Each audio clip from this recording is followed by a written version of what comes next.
Okay, we'll call the meeting to order. And let's see, I made some.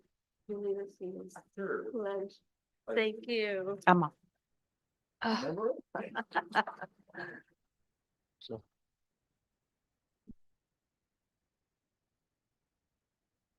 Pledge allegiance to the flag of the United States of America and to the republic for which it stands, one nation, under God, indivisible, with liberty and justice for all.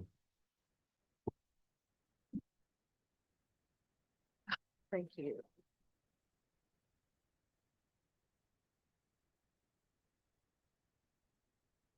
Roll call, right? Yeah, roll call, please. Yes, for January 8th, Aviation Advisory Commission, we have Chair Maggie Bird, Here. Vice Chair John Cornell, Here. Commissioner Matthew Johnston, Here. Commissioner Clark Kramer, Here. Commissioner Gerald Abramson, Here. Commissioner Steve Tannehill, Commissioner Sean Colvin, Here. Commissioner Bruce Martin, Here. and Commissioner Steve Weiss. Here. Thank you. We have a quorum for this evening. Thank you. Okay. Agenda review. Thank you. Madam Chair, we do not have any adjustment changes to the agenda tonight. And approval of the minutes from the November meeting. Do I hear a motion? I make a motion, we accept the meetings from the November meeting. I'll second. Okay, and can we ask if you state your name when you're speaking so that they can make sure we know who gets the credit for it? Steve Tannehill. Thank you. Thank you. Jerry Abrams. And I will take a roll for that. Chair Maggie Bird. Yes. Vice Chair John Cornell, Yes. Commissioner Matthew Johnston, Commissioner Clark Kramer, Yes. Commissioner Gerald Abramson, Yes. Commissioner Steve Tannehill, Yes. Commissioner Sean Colvin, Yes. and Commissioner Bruce Martin, Yes. and Commissioner Steve Weiss. Yes. Thank you. That passes with one abstention from Commissioner Matthew Johnston. Thank you. Okay. Public comment period. Do we I- have any speaker cards? We do not have any speakers wishing to speak at this moment, but I will read our live public comment script. Okay. To members of the public who wish to address the commission tonight with live public comments on any agenda item, please visit vcairports.org/meeting-calendar for participation instruction, streaming links, meeting IDs, and passcodes. In-person speakers present will be called upon first, followed by remote participants. Speakers will be called to speak after the agenda item is presented. For in-person public comment, please fill out a speaker card and submit it to the secretary before the end of the public comment period.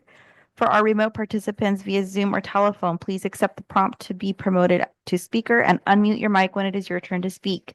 Members of the public are allotted 3 minutes per item or a cumulative total of 5 minutes for multiple items at a single meeting, unless the time allotment is increased or decreased by the chair, depending on the number of speakers. Please use your allotted time accordingly. And for the record, we do not have anyone wishing to speak on any public matters. Excuse me, public comments. Okay, thank you. And now to the regular agenda. Subject is the selection of chair and vice chair for the year 2025. I'd like to nominate, Jerry Abrams would like to nominate John Cornell for the chair. I'd like to second that nomination. John has been the vice chair of the previous chair, right? Yeah. And I think entirely appropriate to move him into the chair seat this year. Thank you. Thank you. And we'll Steve take, Tannehill. thank you. We'll take a roll for that for 2025 chair. I have, Are nominations closed for, So that is up to the chair to ask for comment or additional nominations. Okay, any additional nominations will be entertained at this time. yes, Steve Weiss, I'd like to nominate Maggie Bird for a second term with all the changeover here and stuff. I think it would behoove us to keep our continuity and so forth. That's just a little editorial I have. Thank you. Thank you. So then it's the option of the chair to take those nominations one at a time and take a vote for any or all and go through the process and then do the same for the vice chair position. Okay, well, I would like to propose, if I may accept the chair for another year, that we continue on with a good vice chair who can take over the following year. I think we should vote for the chair first and take them one at a time. Right. That's the motion on the table.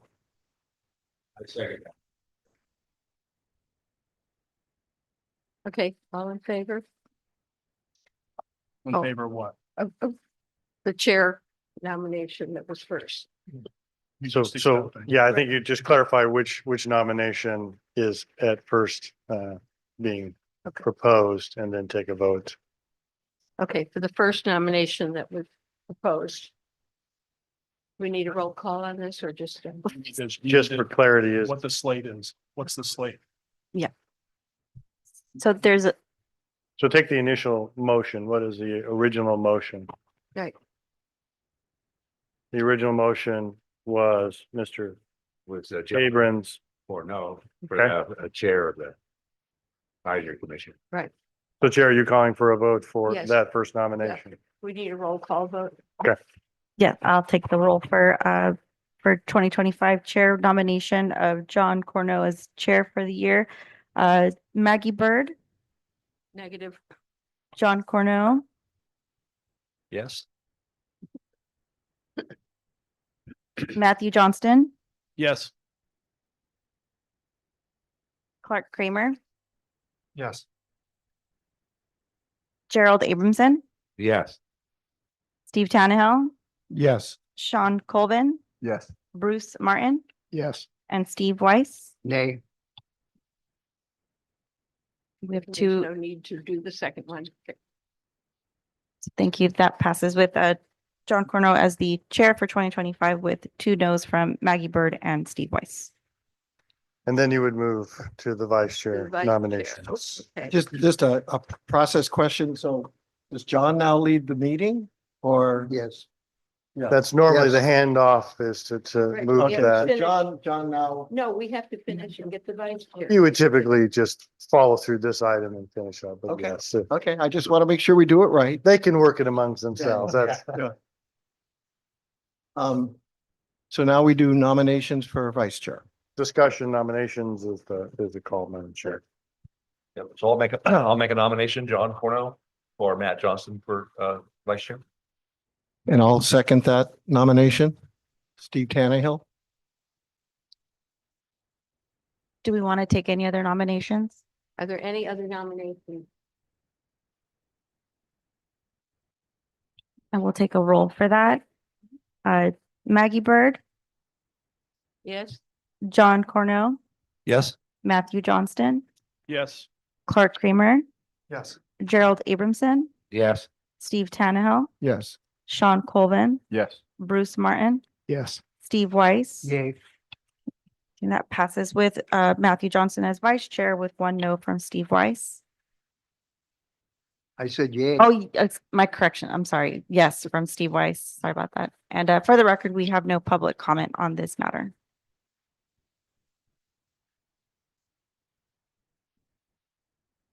you want to take it over? Good, thank you.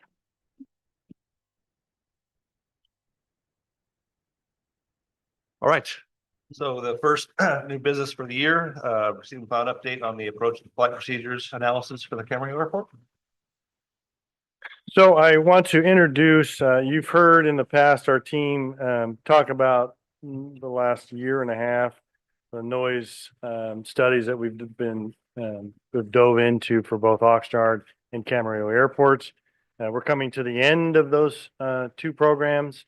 One of the highlights and top priorities for Camarillo community specifically is the approach and the noise for Old Town Camarillo.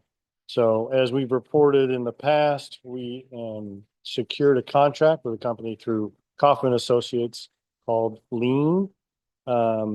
and they are undertaking the approach analysis for us. We have tonight, Paul with Lean, who's going to kind of give a quick overview of where we are.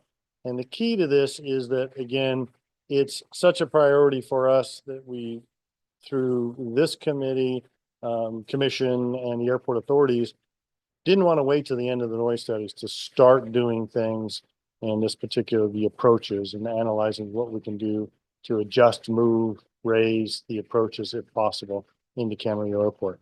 So Paul's going to give a quick overview of kind of where we are. And we're going to do this over the next year, 2 years as we progress through the process, as asked Paul, and give updates through staff. So here is Paul Anna with Lean. Paul, welcome. Thanks, Keith. Good evening. Thank you very much for the time to go over this this process that we're undertaking. So we just have a couple of slides that we wanted to share with everyone to give an idea here.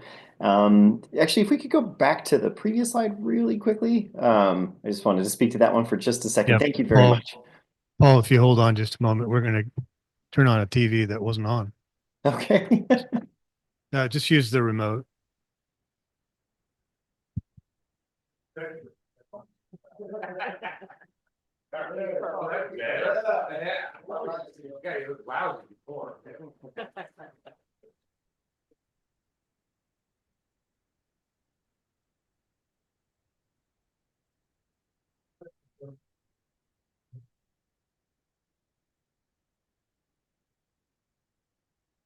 Hey, Paul, are you ready to go? We're ready. Yes. Thank Yeah, thank you very much. And again, good evening, everyone. Thank you for the opportunity to give you the update on how things are progressing for the arrival procedure enhancements to hopefully find better noise solutions for aircraft arriving into Camarillo. As Keith mentioned, there are really 3 things that we are looking at through this process right now and over the next year or two. We've summarized them there kind of in the 1, 2, 3 area. So the first is we're looking at instrument procedures, which are the kinds of approach procedures that aircraft would fly when pilots are really just focused on the instruments in front of them. So it's a very repeatable path. Those are very useful for nighttime operations into the airport or flying into the airport when it's cloudy or foggy or things of that nature. The second thing that we're exploring are visual approaches, and in particular, FAA published visual approach procedures. And you may have heard us talk about these in the past. But these are repeatable paths that can be used generally when the weather is good or in the daytime hours. And there's a lot of flexibility that you can do with those visual procedures. And the third thing we're looking at is an actual change to one of the visual navigational aids on the airport itself. And the goal of looking at those 3 things is, of course, to try to find ways to reduce noise over residential areas, with some focus for sure on residents of the Old Town area who have been experiencing aviation noise for some time, but also residents that live a little bit further afield to see if we can't find great solutions that take care of noise for all the residents of the Ventura County area. If we go to the next slide, I just wanted to give a little update on how things have been progressing so far. Our team, along with the Department of Airports, we have been going through a phase that we call looking at initial procedure concepts. And really what we want to do with those initial concepts is sit down and explore them with Camarillo Airport stakeholders. And these are a small group, basically a subcommittee that we're forming up, comprised of people who operate aircraft there on the airport, who work for the airport, and also residents who live in the Old Town area, to really work with them to make sure that the concepts that we're coming up with will meet the goals of this process. And our goals obviously are, we want to make sure that arriving aircraft have opportunities to avoid residential areas, not just, vertically, but laterally. If there's ways to move those aircraft, a little bit or a long ways out of the way, but still bring them safely into the airport, that is definitely our top priority. The second goal, of course, is, increasing altitudes. There are some ways to get into the airport that unfortunately are still going to have to go over a residential area. And if there's no way to avoid it laterally, we'll find ways to raise them up so they're higher and hopefully not quite as noisy over those areas. And the third thing is we want to make sure that all of these concepts we're going for can be used as much as possible. So it may be a combination of those three things that I just mentioned previously, using instrument procedures, using visual procedures, and adjusting one of the nav aids on the airfield to kind of go after all three. So these concepts that we've been putting together to explore with this subcommittee of airport stakeholders. So far, our team has 4 concepts. The Department of Airports actually brought 2 unique concepts to bear. And after the first meeting that we had in October at the end of the formal Part 150 study, we received comments and suggestions from members of the community and residents of Ventura County. And 4 of them were unique, and we've gone ahead and converted those into concepts to review with the stakeholders as well. On the next slide, I just wanted to give a great example because this is really what we enjoy the most when we have an opportunity to engage, not only in the process of finding these ways to reduce noise, but working directly with the people who live there, who have experienced flights that they felt were very quiet or appropriate. So on the left, you see a graphic of an actual business jet that was arriving into the airport at some point in 2024. And a resident brought this particular track to our attention. And they thought this might be a really interesting idea if that track that the plane took could be converted into one of these future procedures that we would evaluate with the subcommittee. And if it passed muster, then perhaps we could take it forward for review with the members of the public before we take it any further and maybe explore FA development. On the right-hand side, the good news is concepts like that work just fine. And so that right-hand graphic is what it looks like if you take that one flight where the pilot flew kind of their own path to come into the airport safely, and if you convert it into something that could be done repeatedly. And we made a few enhancements to it. So we actually, the path on the left, you'll notice still flies over Old Town, but the path on the right does not, or for the most part does not. And it actually avoids pretty large swaths of residential areas. So this is just an example, and one that we're very excited to share to show, how even initial feedback from the public can easily be converted into things that we can consider and bring back out through the rest of our process. And the rest of our process is what we have on the last slide. So as I mentioned before, we are working with Camarillo Airport stakeholders via what we call a flight procedures subcommittee. Once we've had a chance over the next few months to spend some time with those stakeholders, fine-tuning some of our ideas, taking their ideas as well about what might make the best concepts for noise reduction, we are going to publish information about those concepts for review with the public. And so it will go up on public-facing websites so people can download it. They can interact with it in terms of where the aircraft will go, what the difference in noise might mean. But we'll also be having public-facing meetings so that people can ask us questions. And we'll take the feedback from the public. Maybe there's small adjustments that can be made even at that point. But the goal is we want to go through that process, working with the airport stakeholders, working with the residents of the area, and make sure that we've got the best designs before we ask the FAA to go ahead and publish these changes. And right now, that process of going through the concept review for the public, we think the earliest that might start is probably third quarter of this year, but we're going to keep everybody updated here at this advisory commission on a regular basis. That's what we had to share for tonight. Happy to take questions.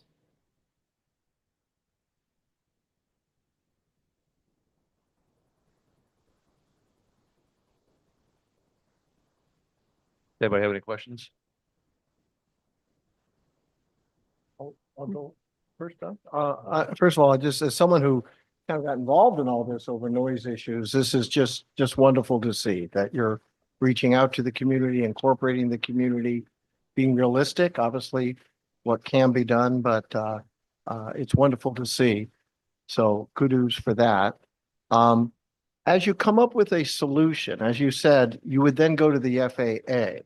Would you then seek to have them modify and I don't know the proper term to use, but the published flight pattern for this airport then, that it would become the default pattern, or is it a suggestion? How does that get implemented should you come up with an agreed upon solution? That's an excellent question. Thanks for asking.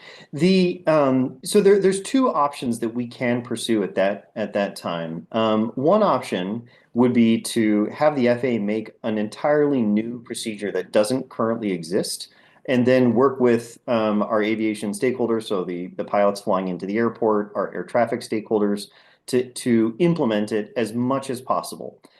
Another option would be to take one of the existing procedures and modify it to reflect, the preferred path, essentially. At this time, we've got a lot of concepts, and we're not sure which the best would be.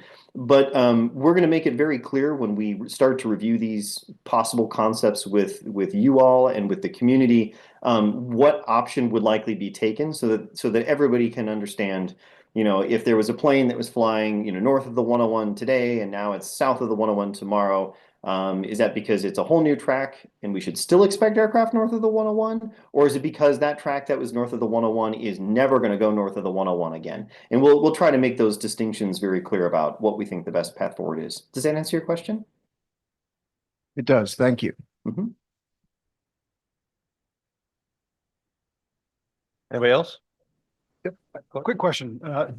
So the other piece of complexity, especially down on the south side, is Point Magoo. So you have your approach down there as well, potentially, on how that would all interact. Would your solution then be to have a second order effect that would be, well, this would require that they do this, or how does that play into it as well? Because that if it was just this on that side of the airspace, that'd be one thing, but it's not. It's an excellent question. So the flight procedures subcommittee that I have, listed here on the slide, that just still happens to be up on the screen. That subcommittee at first is going to really just be comprised of very local stakeholders. As we kind of find the best possible concepts, we will expand our subcommittee to include some of the air traffic controllers, both Tower and TRACON, so the Point Magoo TRACON people and the Southern California TRACON people, to see how the changes we want to implement at Camarillo may also may or may not require changes to the approach procedures at Magoo. There are some concepts that we've already been looking at, just to share with everybody, where there's ways to ever so slightly increase the altitudes of aircraft coming into Magoo and still enable safe and efficient approaches for their operation. That may have some other positive knock-on effects. In other cases, because the Magoo traffic is a little bit lower, it may be simply the case that air traffic just wishes for these new concepts that achieve our noise reduction goals to just go into effect, and the air traffic controllers will slot the aircraft in. We don't know which one will be the right solution for the concepts that we're exploring, but we are going to include Magoo and their procedures in our considerations. Thank you. I have a question. Is part of your analysis going to include historical weather patterns and the success rate of airplanes coming in on the only precision approach that we have here, which is about 100 feet higher than an ILS? As a matter of fact, one of the meetings that we've already had, in advance of tonight's briefing, we were talking about that exact challenge relative to the preferred nighttime runway usage here for Camarillo and some of the very challenging weather conditions that the airport experiences. Because as I mentioned in our goals, obviously we want to find the best ways to reduce noise over residential areas, but we also would like these solutions to be used under all weather conditions when possible. And so we have, perhaps to your point, been looking at not only historical weather considerations for the airport, because we know it can get quite foggy at nighttime, which is when residents really would prefer not to experience aviation noise, I think. And we want to make sure that we've enabled the best approach procedures to get the aircraft and the pilot safely to the runway. So we are going to be looking at historical monthly hour weather conditions, just to be as thorough as we can about when these new procedures could be used. And we're also talking with the airport about if there are any opportunities to make enhancements to those minimums. For instance, to better utilize runway 8 at nighttime under those less ideal weather conditions. Does that answer your question? Yeah, it does. And would that also include maybe the possibility of implementing an ILS in Camarillo? Um, Table?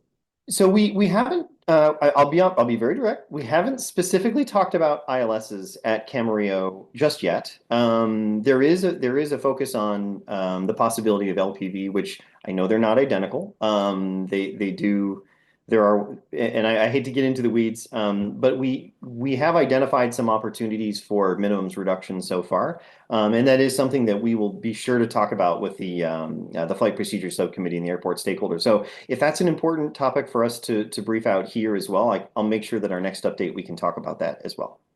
And I'd like to add to that, coming from another airport system who tried for 10 years to add an ILS. I can candidly tell you the FAA is not adding ILSs. With GPS technology, that's kind of the direction they're going. You can do some advanced GPS approaches.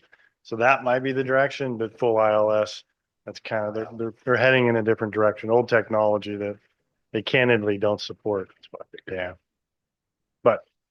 But as Paul said, you know, we're kind of, everything's on the table. What works best for us that we can get and works for sure. Yep. I'm getting way above my pay grade and I'm looking at Clark now because my friend who's a pilot with American and flies the Airbus made similar comments that with the technology moving now where the planes are going, and I'm looking at you, Clark, with the GPS might Yeah. obviate. Well, The and roll up- there's less equipment. So the other advantage of this, once you make the approach, as long as it's been certified and the aircraft is certified, then it actually, it's probably even in the best interest of Camarillo Airport at that point. Because you don't have to keep an ILS up if it gets knocked out of, service, if the glide slips out. Anyway, I wasn't gonna go there, but yeah, that's the bottom line is it costs, the cost of an ILS just simply and the maintenance of it, just, that's not the direction the FAA is going. RNAV is definitely the way to go.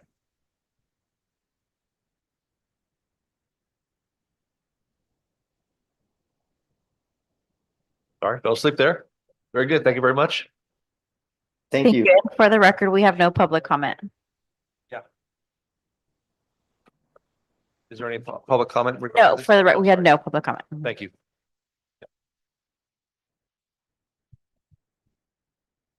Good evening to you all. I'm Jeanette Haregi, the Communications and Engagement Manager and Public Information Officer for the Ventura County Department of Airports. I'm pleased to be here this evening to present our 12th feature in our series of stories that put a spotlight on local aviation. These stories highlight the many unknowns of the airports, the behind-the-scenes work made possible by the day-to-day operations of Camarillo Airport and Oxnard Airport, work that makes a profound impact on the communities we serve. Tonight's story focuses on the Career Education Center's aviation program offered through the Ventura County Office of Education. When Robin Sullivan earned her pilot's license in 2010, she knew her future in aviation wouldn't be exclusively in the sky. Having had a relatively negative experience with her own ground school training, Sullivan had developed a desire to ensure future students had a more positive experience. With the completion of certifications in flight instruction and FAA ground school instruction for instrument and advanced training, Sullivan was the perfect fit when the Ventura County Office of Education approached the Ventura County 99s with an ask. They needed someone to take over the Career Education Center's aviation program. Fully certified and motivated to teach, Sullivan, an active member of the 99s, was on board. That was 6 years ago. Offering 1 year of aviation education to local high school students starting at 16 years old, the Career Education Center has been able to take the program to new heights thanks to Sullivan. With an annual cohort of 14, give or take a few, students can enroll in the Introduction to Aviation program via registration through their academic counselor, and grades from the course are recorded as part of their high school transcripts. The course is twofold, Sullivan says, providing ground school training for a remote pilot's license and a private pilot's license. To become a pilot, you have to pass a knowledge test, a flying test, and an oral exam with a flight examiner, Sullivan said. All students complete this course ready to complete the knowledge test. The center's aviation classroom was originally set up by the United States Navy, but under Sullivan's direction, the program now follows the same curriculum offered through the FAA and AOPA, Aviation Owner and Pilots Association. Students are bused into the Camarillo Airport campus from high schools throughout Ventura County twice a week for courses that run for 4 hours each. We work on flight planning, building model airplanes, mock knowledge tests, and things that are just for fun, Sullivan said. Most importantly for the students, Sullivan is qualified to endorse them to take the knowledge test upon completion of the course, a requirement for the knowledge test and something that the program wasn't able to offer prior to Sullivan's tenure. These students come into the course with a drive for aviation, Sullivan said. Having the ability to offer this kind of course locally to fulfill that drive and allow them to hit the ground running is invaluable. The Introduction to Aviation course is one of 15 offered through the Ventura County Office of Education's Career Education Center, specifically for high school students. For more information, visit vcoe.org and select programs and services. Thank you all. Thank you. Anybody have any questions or comments regarding this? And the pictures here are directly from Robin Sullivan's class. Just a quick comment. I know a couple of the kids. I've talked to them that have gone through this. And it's really a quite remarkable program and a great opportunity for them to get exposure to aviation through the high school, which then goes through VCOE. So anyway, it's a great plug and it's a good reminder that this is one of those things out there for local youth. And like I said, the word I've gotten back just by talking to a couple of kids was that it was really quite remarkable. Good program. And likely an unknown asset to the Camarillo Airport property that a lot of folks are probably not aware of. Thank you all.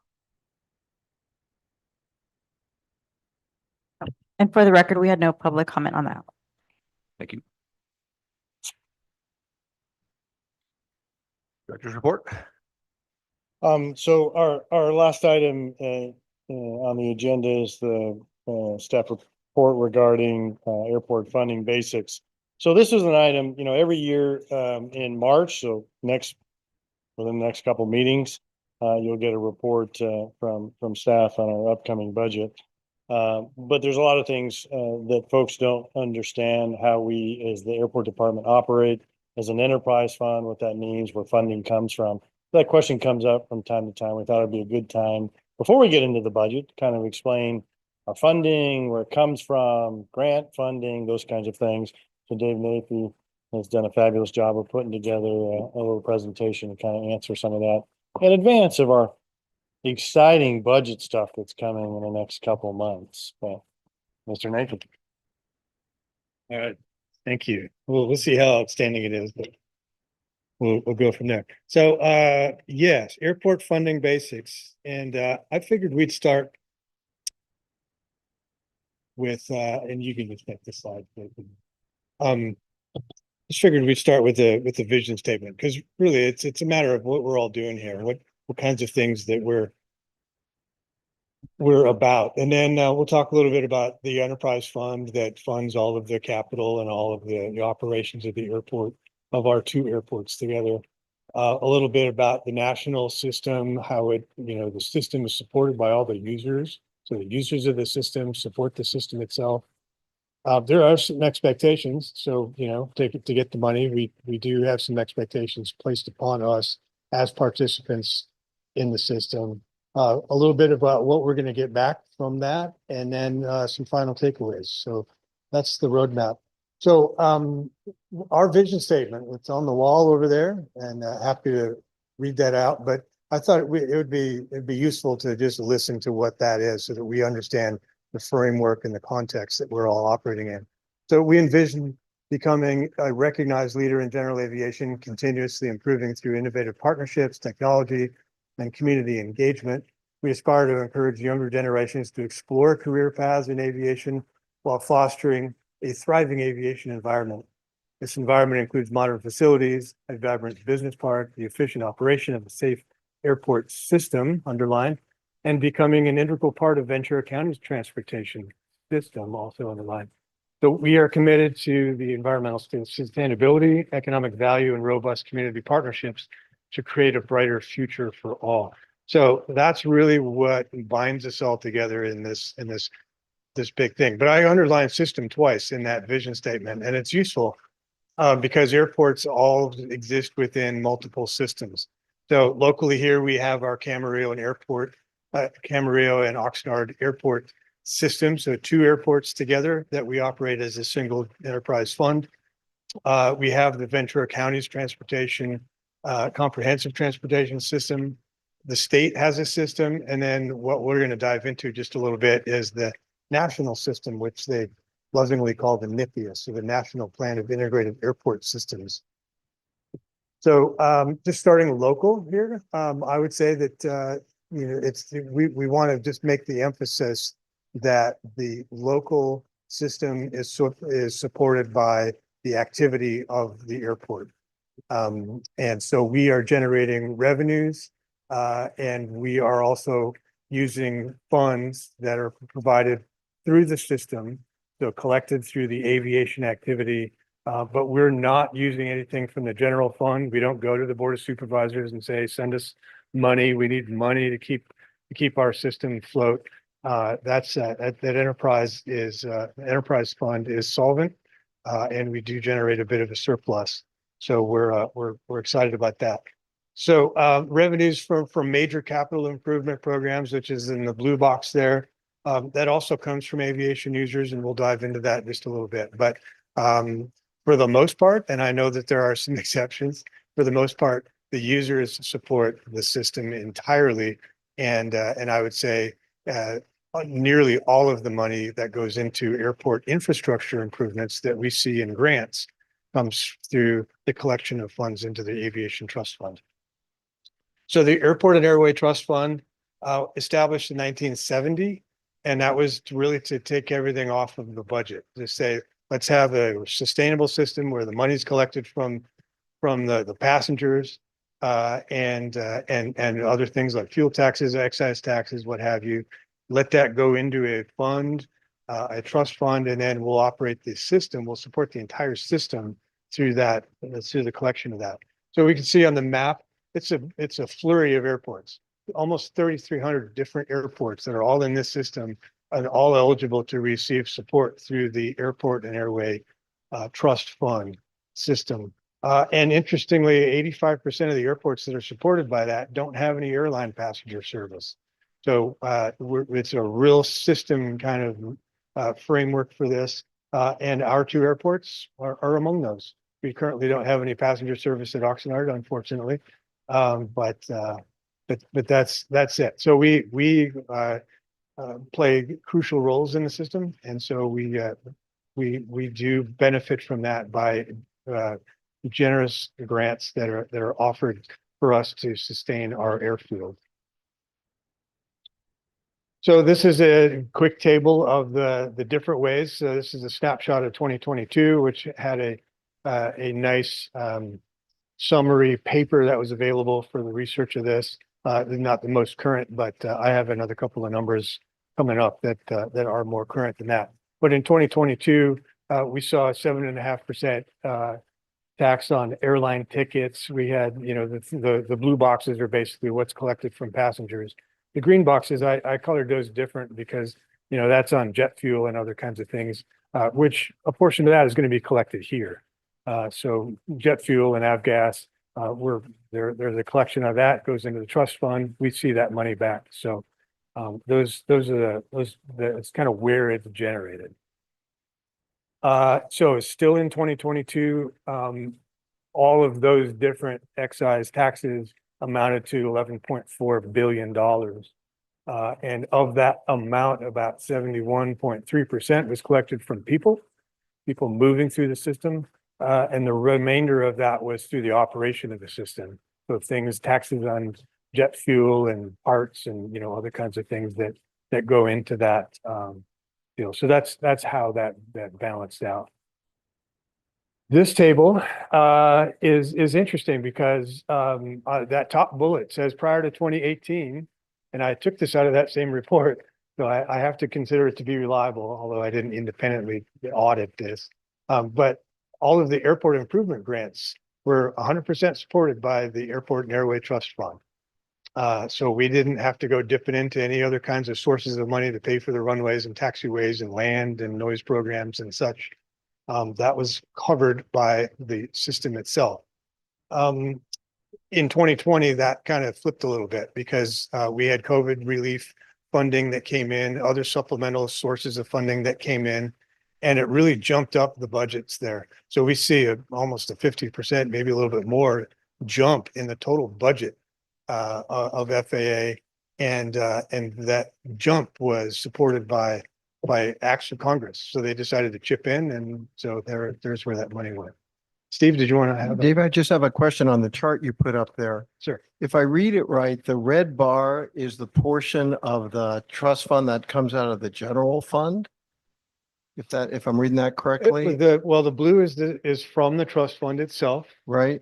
And the red is indicating that's money that's outside of the trust fund that's been added into the pot.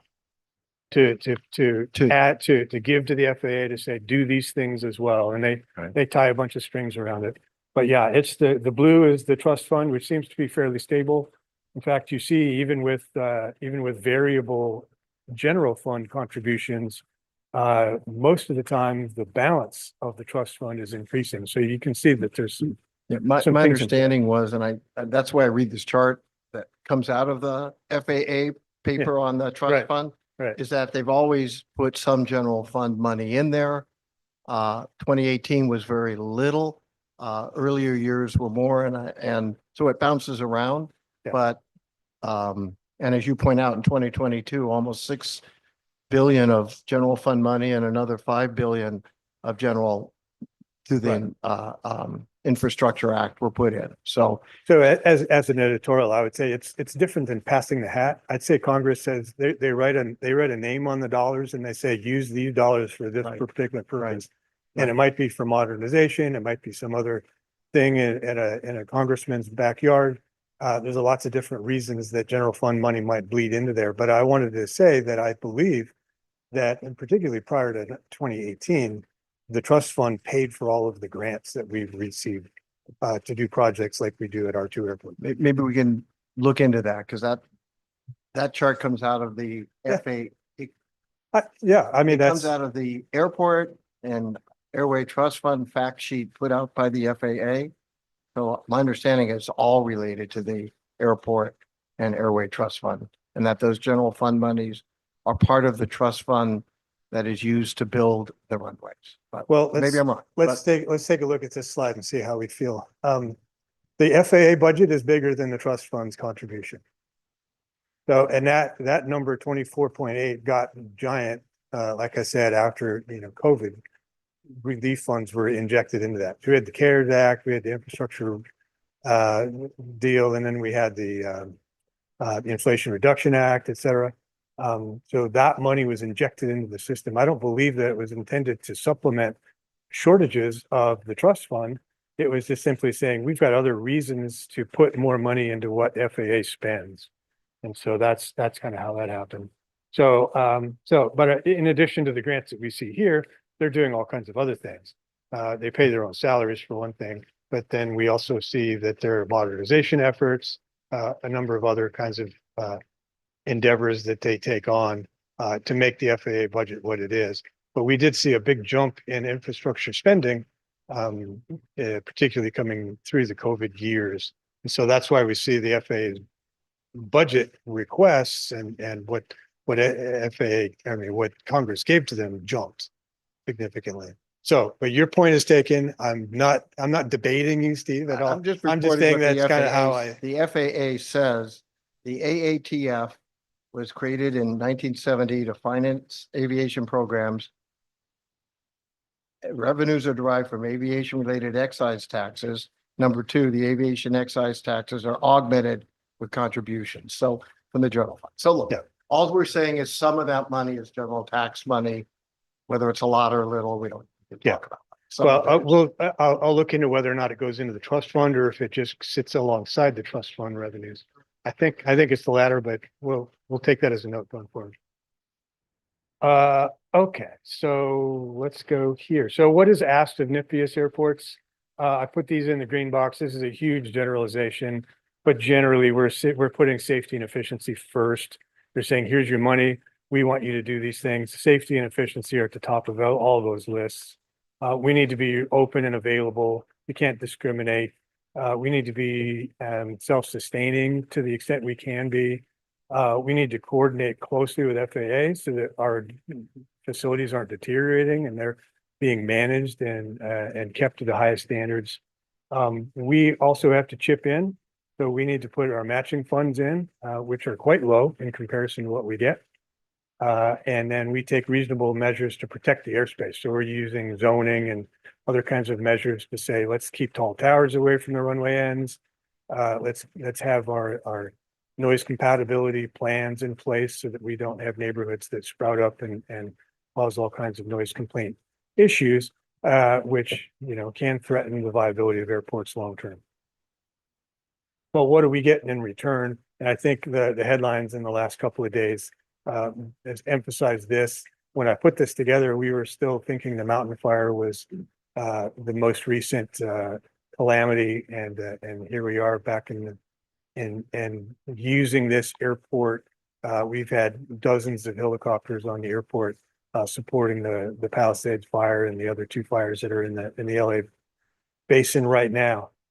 So it's an emergency response base. It's two of them at a fraction of the actual cost it would take to create them and operate them. So that's the massive benefit. We have medical uses for the airport. We have flights that go out many times in the middle of the night that are bringing organs for transplants and other kinds of medical emergencies. Just basic access to the national airspace system. We have business opportunities, R&D, airspace for testing.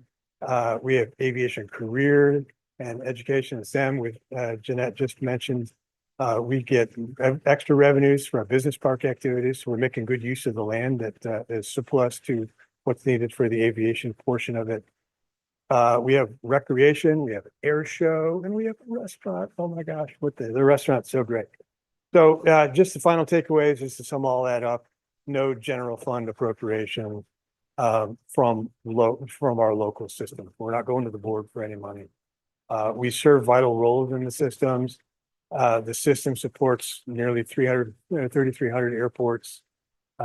We have nearly $400 million or $40 million, pardon me, of revenues that have come to us to help us care for our airports in the preceding years. The benefits to us are substantial and broad-based, benefiting all of the citizens in the area. And a bonus point there is that millions of dollars go to support local law enforcement, mutual aid, schools, what have you. So this is something that really benefits the entire region. So we want to make sure that everybody understands that that we are an important piece of what happens here, and a lot of the money that it takes to make that happen is supported by the users. So there you go. So that's the fun piece there. That's coming sooner than you think. Watch for that. Watch for that to come. So any other questions for Keith? I do want to add something, but yes, No, not on this. I know something. I do want to add, can we go back to the graph slide? I think it's 26, that was it, 28. So I know that Mr. Tano asked this question multiple times for clarity. You are correct. The bottom line is the federal general fund contributing to the FAA. And as Dave mentioned, what piece of that? The slide that we don't have in, averages to run the FAA is about 16 billion a year. Never mind what you see on the far right during COVID, and they're injecting money into, infrastructure to create jobs and things like that. But it's average about 16 billion. And the bulk of that is all the salaries of the FAA. That of the 16 billion, that's in the neighborhood of $11 billion. Air traffic controllers, all the staff that run safety and all of that. And then there's about 3 billion a year that go into all the grants we request to do infrastructure and things like that. So I think that's the difficult piece that Steve, you ask about, is what portion of that is general fund for the 3 billion out of the 16. We don't know that, but yes, folks, federal tax dollars go in to run the national system on the average about $16 billion a year. So bulk of that is through the Aviation Trust Fund. Majority of that is, but there is a piece, whether they kick in special dollars, CARES dollars for COVID, but you see on average, and I'm just looking at that graph, I'd say that's in the neighborhood of 3-4 billion a year comes out of county, the federal general fund contributing to running the aviation system. Does that help clarify? yeah, thank you. Okay. Thank you very much. Anybody else have any comments or questions? Topic? Nope. Any other general questions or comments? I have one. Keith, I was wondering, although I noticed it seems like the distributors of fuel on the, airport, at least that I know of for the based operators, have some type of program for their mobile service that made the fuel cheaper. But I'm still wondering what's going on with the self-serve. I don't understand, All right, it's not an agenda item, but it's just a general question. We're having a Yeah, conversation. yeah, yeah. It's an old system that quite frankly needs some work on it and will be. That is on our radar to work with the current tenant or future tenant to do some upgrades then. Yes. And for the record, we had no public comments on this matter. Thank you. All right, motion to adjourn the meeting? Jerry Abrahamson makes a motion Oh, that, We still have the. I know you want to get out of here. The new guy wants to get out of here fast. Yeah, that's pretty good. I do have just a few quick items for the director's report. First, those that haven't formally met our newest member, Clark Kramer. I don't know, Clark, do you have your 30-minute presentation? You want to give a quick 2-minute overview of your background? Just those that haven't met you? Sure, yeah. Hello, Clark Kramer. I'm from District 3. I live here in Camarillo and was nominated by Kelly Long for this position. Grew up around aviation my entire life. My dad was a pilot, professional pilot.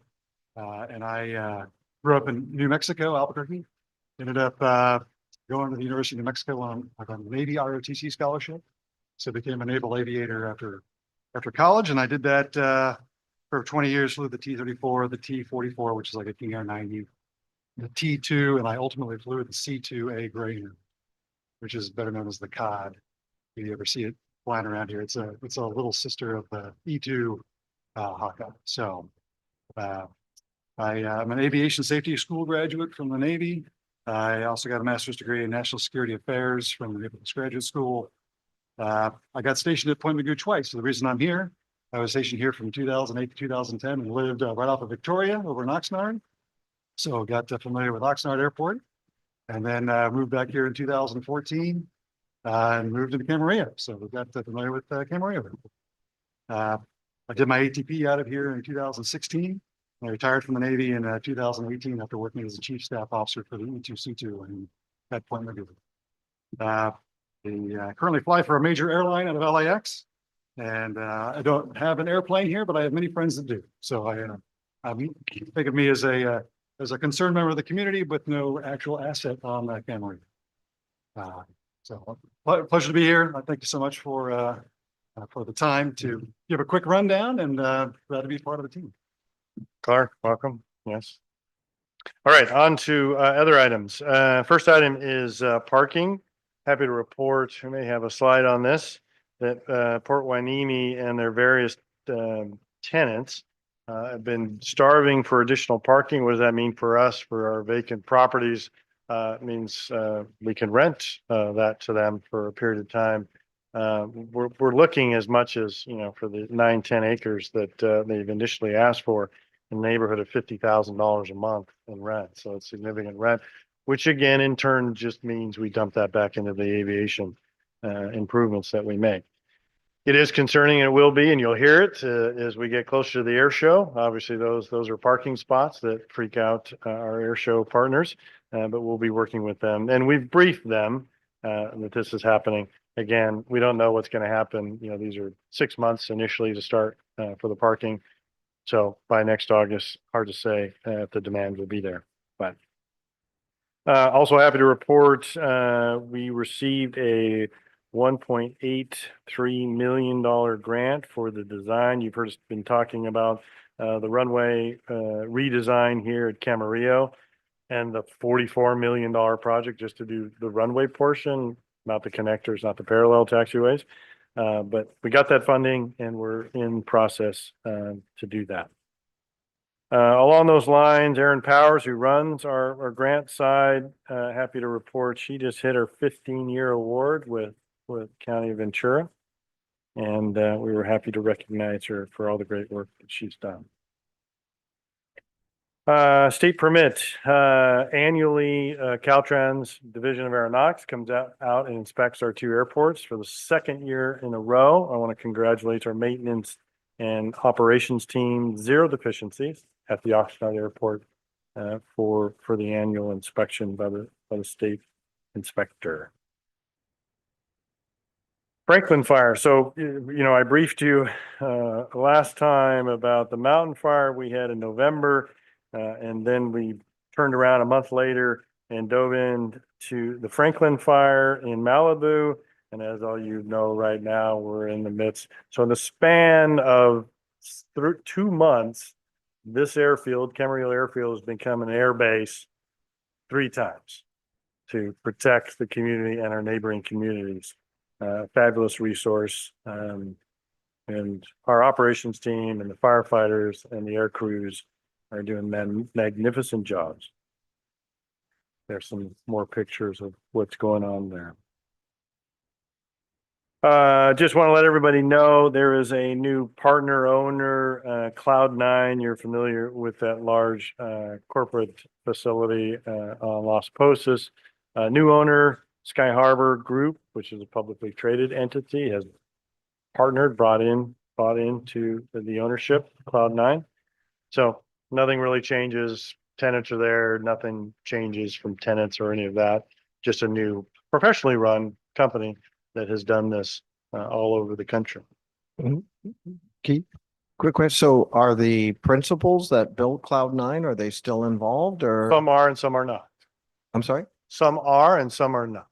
is the one I had lunch with? Richard? I'm not sure who you had lunch with. I don't The remember. principal. We'll talk after. I'm Okay, not sure which. There was 2 principals. One's in and one's remaining, one is not. The soil stockpile we had at Oxnard that had some of the PFAS, happy to report. In the middle of December, it has finally been removed. Again, this was soil that had potentially PFAS, so the California Regional Water District required that we stockpile it, which didn't make our neighbors happy, but we put it on plastic and covered it in plastic so that it wouldn't seep into the soil. That's a concern with PFAS. Protected it, we've tested it, and ultimately we determined some of it, about I'll call it half, thereabouts, had some PFAS traces, parts per trillion. And I want to clarify what parts per trillion are. If you're traveling from the ground here to the sun, you've gone 12 inches. That's parts per trillion. Put that in perspective. All right. There's only few labs in the state that actually can test for that level. So I just want to put that out there. So because we've had firefighting foam dispersed at Oxnard Airport, we had to stockpile this. We've tested it. We paid almost $1 million to transport the clean material that had no PFAS in it, went to Chiquita Canyon landfill. And then the stuff that had traces of PFAS was transported all the way to Buttonwillow off Highway 5 and their special facility that can handle that type of dirt. So that's done, all clean, nothing there. We haven't had calls from neighbors asking about dust and those kind of things. Again, all of the dirt that had any issues has been removed. So the dust now is just the dust from an open field that you see all over that goes on. But we're working with our neighbors to answer some of those concerns that they may have.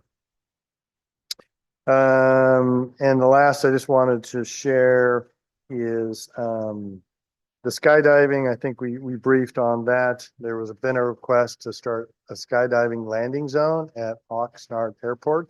We found a location that we're going to utilize for that. We just had a call with local FSDO, Plant Standards District Office from the FAA and Van Nuys. They're going to actually come out and observe the initial testing jumps. We'll do some tests. We will do a lot of PR. Jeanette will do a lot of PR for us so that we calm the community. The people aren't jumping out of airplanes and concerns because it's new and that's normal, right? They haven't seen that before. So we'll be working in advance, months in advance to let people know. And on a side note, we got a call from the, help me out, what's the Army Golden Knights, the Army's Golden Knights professional jump team that wants to do they are doing local jumps around the country and specifically called us as we're doing this project and said, hey, we'd like to do Oxnard Airport and do a jump and bring community members, elected officials. I'm not sure what elected officials are going to get to jump with them, tandem, but anyway, that might all be happening in the next few months, specifically at Oxnard. So we're working with our tenants and our businesses, flight schools and all those things. Everybody has concern and we're going to take our time to do this. I'll leave you again, and we said this the last time, is skydiving is an aeronautical use and we're prohibited from just saying no. It's like our community members that want to change noise operations and do the other things. We're prohibited from doing those. Same with saying, no, you can't skydive or jump at the airport. So we just have to work. It's a change, getting everybody comfortable. We'll take our time. The company that's asking has been operating out of Camarillo for decades. They have a site up in Moore Park with a landing zone, and they're looking for something that's a little better logistically. So it looks like they'd like to do some jumping at Oxnard, some here at Camarillo, and they will keep their Moore Park place. So they have multiple places, which quite frankly is good for all of us, not just one location. It would be shared. Can I ask where the landing zone is going to be? At Oxnard Yes. or, Oxnard. yeah, so we have a parcel that is up in the northwest corner of the airport. Kind of a block of land that's past the runway off. It's a little cutout in the fence, and that was And deemed it's on the airport. on the airport inside the fence. That's correct. So you see a little block there in the northeast corner. Excuse me, sorry, my bad. Northwest corner of the airport, the little cutout up there was deemed the preferred location by the air traffic manager, Lee Westfield, who said, because originally they were talking about in the middle of the airfield next to the runway. And that wasn't deemed operationally and all kinds of things to be the best location.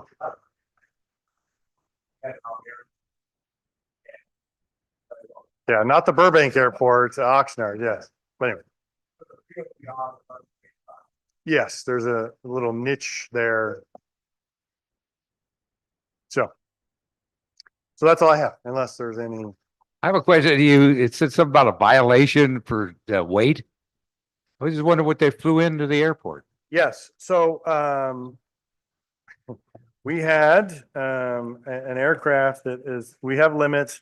We have our joint powers agreement, which limits aircraft operations above 115,000 pounds. We have restrictions on the weight of our pavements that is closer to about 110,000 pounds. One of our staff observed a Boeing business jet on the ramp here at Camarillo, which exceeds our operational and our joint powers agreement. So that's the nasty letter that you see in the file here, is thank you very much. But and the pilots were very cordial. They missed that. But that also forced us to look at how did they slip through, why? And in 3 years I've been here, never had that happen. And we took the additional step to add that into the airport supplemental book so that folks now can see weight restrictions, no operating above 115,000 pounds. So that added something more for us to do, just to check all those boxes. So again, Thank you. pilots were happy. Originally, they were planning to leave the next morning at 5:30 a.m. The first call was, no, you won't. And then after discussions, Dave Naphy from our office did a fabulous job working with the pilot, saying, hey, there's the restrictions, you can't do. Oh, and they apologized up and down, made the mistake, and actually ended up getting out that night at 9 p.m. just to get out of the airport. So yeah.